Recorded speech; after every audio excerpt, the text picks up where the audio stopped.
Hi, I'm Gina Shigoda, and this is my friend Christina Hernandez. We've been friends for 2 years. We met through our sorority that we've both dropped, and we've just kind of stuck together through college. So I think she is very qualified to take in my plan for my death and not necessarily help execute it, but just kind of support my family and friends while it's happening.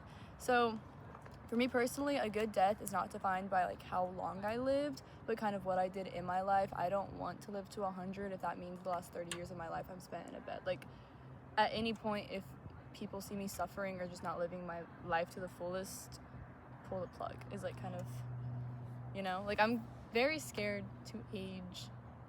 I'm scared to get old in general. And on top of that, I'm scared that I'm gonna get old and lose my ability to walk and talk. And like, I don't want people to think lesser of me as I get older, and I'd rather people just keep the image of like who I am as an adult, and not like, oh, that's grandma, she doesn't get out of bed, she gets fed through a tube. Like, do not let that happen. Okay. And so I don't ever want to end up in a nursing home.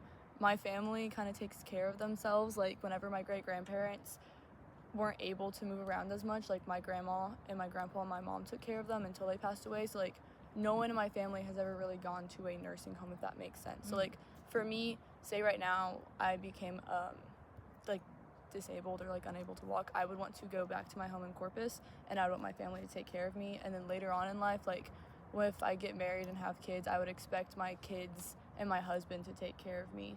And I know that's like kind of selfish to say, but like it's an obligation. Like it's an obligation. If you're gonna be with me in my life, like you're gonna take care of me. If I can't stay there, then I really don't know. Like that's just my expectation in life, is that my family. I'll take you in. Oh. And then yeah, like whenever I do get to that point in my life where I like have to be bedbound or like kind of sticking to one house, I kind of want like a calm, quiet environment. I want just like Oh, so not my house. probably not my house either. But yeah, just quiet room, comfortable bed, like prayer, my family. I want my family to visit me, and if they're not, then I will be depressed and I probably will pull the plug on myself. Yeah, I would consent to like hospice and being in a hospital if I'm in pain and my family cannot like take care of me. Like that's absolutely last resort. If it's like too demanding for them, like that's like last resort. But again, I expect my family to take care of me. What I would want with me is my Bible, my rosary, pictures of my family, cross, crucifix, if I'm in like hospice. If not, I want my cat. I really want my cat with me. Obviously he's not going to be alive whenever I'm dying, so I want a cat. But yeah, this isn't right.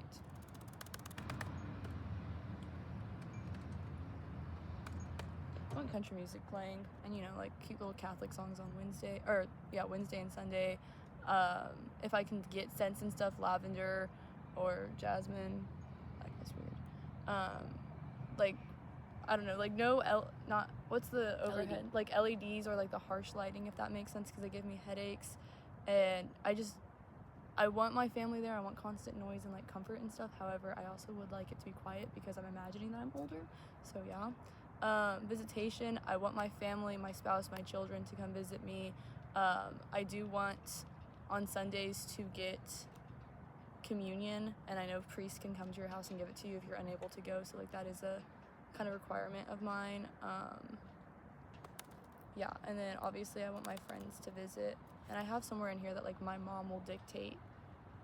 Like she's like right now like the person of will or whatever. Yeah. So like she's like kind of like making the bigger decisions of like, oh, Gina's been throwing up all day, maybe her friends shouldn't come and hang out. But like also yes. Should I go to your husband though once you're married? Bro, yes, just don't go to my dad. Like I think I have that somewhere in here too, where it's like he's not like, I love him, my parents are married, but I don't want he will throw me in a box and just put me in the ground, and I don't want that. Yeah, again, like my whole like disposal body, don't want to be cremated. I want a Catholic funeral. I want a rosary and a burial, gravesite burial. My family's buried throughout Corpus. Yeah. Yeah, that just explains why, but you know why. Financially, I don't have life insurance or any savings because I'm a child. But yeah, my family's in charge of that. Like, they know what kind of funeral I want, and I believe that they can do it. I don't have a will, so my mom will do it for me, if that makes sense. My car belongs to my parents. My loans are in my parents and my name, so, like, I'm sure they would take care of them. Would this be the same at that age, though? This is, like, kind of talking about if I'm dying right now. Like, it's, like, now and then. Which is why I have, like, both. But, like, yeah, like, later on, like, Oh, so this is like your active will. yeah, like, this is, like, actively happening Okay. right now. Like, June would go to my mom, and then, like, my other dog is there already. My cat, Miles, is my sister's, but, like, he would stay my sister's, and my lizard would go to my dad. My sentimental values, my Bible would go to my sister, all my religious books would go to my grandpa, and my LPS collection would go to my friend Eli, because that's our shared hobby. I don't really have embarrassing items for my family to find, so, like, I don't, like, that's, like, porn and stuff, I don't have that. Yeah, no, I know, that's, like, part of it where I was like, I'm good on that, like, I don't have anything that my family could see. My phone would go to my mom. She has my password. I also included my password. My social medias I want to be deleted so that people can't go through and, like, stare at my face. I think that's weird. I don't want to be, like, online after I die. And then my files on my laptop, there's nothing important on my laptop, so honestly just delete it. But also, like, I don't want my family, like, lingering and being like, oh, what was she doing, because my mom is like that. And yeah, I have handwritten letters to my sister right now, and I also have letters to my grandma and my grandpa and my mom. So I would, like, send them out. Obviously, like, if I got really sick, I would start writing more letters to my family and friends. Oh, don't read that part, that's embarrassing.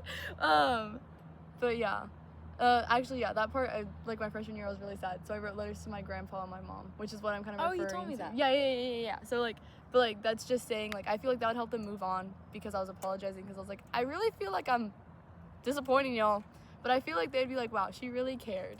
That guy's on a bike. Yeah, so my legacy, I could definitely want, so, like, you know, the whole domestic abuse situation, I want that story to kind of be brought up to light and be like, hey, like, if she can make it through this and, like, continue living her life, then, like, everyone should be able to, you know, move on. And yeah, pretty much just, like, people realizing that you need to lean on God more. If I'm working, like, I would expect my family, whether it's my husband or my mom, to, like, you know, kind of go through the workplace and tell them that I died. If I'm in school, then they can tell my professors. I don't really, like, I'm sure someone would tell my professors. If I'm married with young children, I would want my husband to remarry, because I want my kids to have a mother, and, like, I don't want them to grow up without a mother. However, if I'm older and our children are grown, I would want him to remarry eventually, because I don't want him to be alone for the rest of our lives. And also, I feel like whenever all of us are in heaven, like, she and I would be besties, you know, because we'd be like, oh, like, that's, like, so much love to have for one person. That's just my opinion. Like, I don't want my husband to not ever remarry, if that makes sense. Yeah, I have a book of all my passwords. It's at home in Corpus. My mom knows what book it is. It has every password that you'll need. Also, my phone has all my passwords, and again, you have my phone to my password.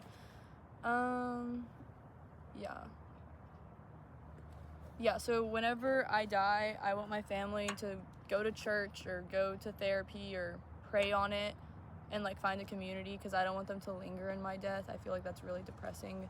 I don't want my family to be sad after I die.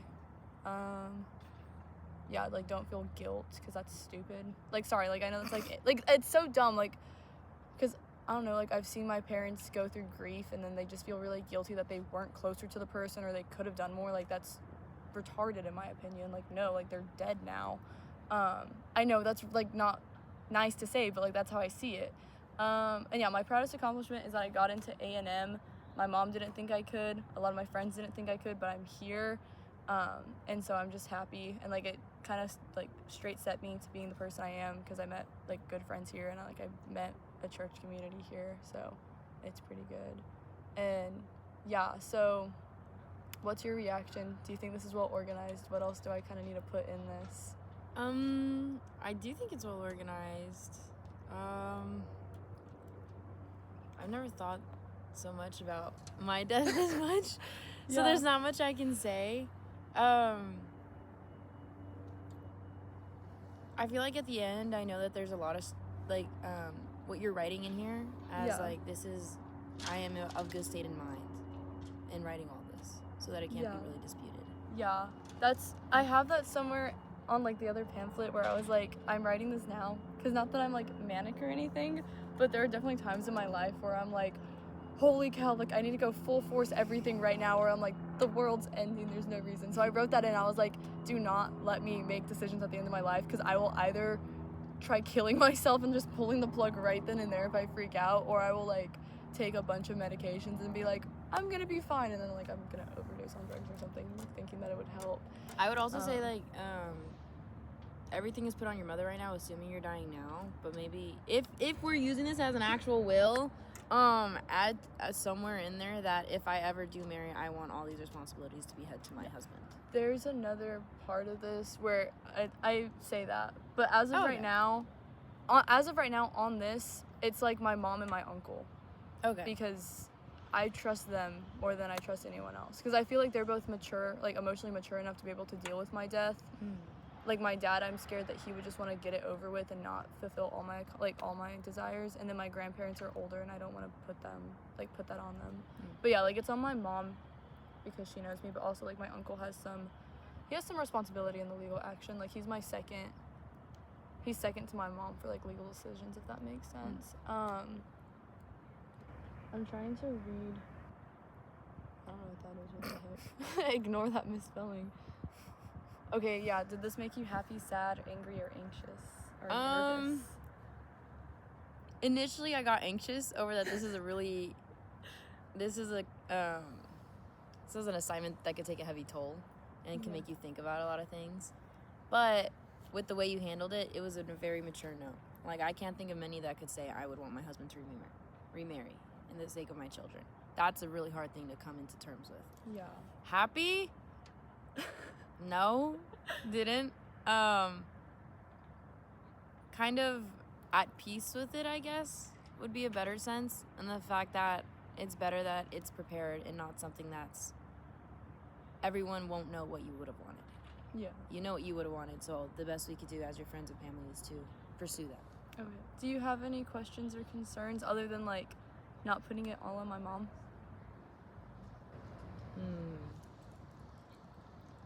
I'm not saying you would, but in the instance of a divorce, would you change your will again, or would you still leave responsibilities to your father, to your husband and mom? I would probably put it back on. At that point in my life, if I was married and then divorced, depending on how old my kids were, it would go to them, and if not, it would probably go to like a close friend of mine, because like at that point my mom would be really, really old, and I wouldn't want to do that to her. But yeah, I don't know if I got divorced. I would not, like in general, I'm not leaving anything to my husband. Like if I were to die in like my 40s and I had like a bunch of money, it would go to my kids, and he wouldn't touch that because he doesn't need money because he's a grown-up. So you won't have joint accounts? I mean, like I'm sure we would, but I don't know. We would have joint accounts, but I'm like, bro. No, actually, like, I want my savings. I want my savings. We can have a joint account, but I want my savings because I know I'm going to die and I want money for my kids. Okay, so then the joint account would go into the possession of the husband, and then your savings would go to splitting up your kids. Yes, yeah. And, like, any assets I had, like, if I had cars or houses that were in my name, which I know doesn't usually happen, like, they would go to my kids. Or, like, I would write in that, like, once my husband died, I would want that stuff to go to our children and not someone else. Ooh, new question. If you were to remarry, or no, if your husband were to remarry and he also had a set of kids and he had properties, would you plan for the fact that those properties would go to your kids first, or would you allow the stepmother to decide who they go to? Explain that. Like, he so came like if into you the marriage. let's say you two got married, Yeah. you died, you had 3 kids or so. Mm-hmm. He remarried to a stepmother, they had 2 other kids. But your husband died, so there's only your stepmother with the 5 children. And she is to split up the assets that were in your husband and your name. Mm-hmm. Would she split that amongst 5? Would you be okay with that, or just among your kids? If it was property that he and I bought, no, like I would want it to, like if they got married and my kids were like 14 or older, then I would expect them to get like majority of the stuff that was mine and his, if that makes sense. But like if I died when they were like young and like a stepmother came in at the age of like preschool or like elementary school, then like, and they had kids later on and our kids like grew up together and knew each other their whole lives, then like, yeah, like I would want it to be divided evenly because I wouldn't want them to like resent each other later on or it start like an argument, you know? So I'd rather it be like evenly divided, because I don't want to, if I die and like my husband got married and had more kids or married a lady with kids, like I wouldn't want the idea of like a split family of like, oh, like we're Gina's kids and that's so-and-so's kids. Like, no, like y'all are a family and y'all need to be there for each other. Yeah, I don't know. No one in my family's ever gotten divorced. Me You neither. can't tell. Okay, is that all? Mm-hmm. Okay, bye.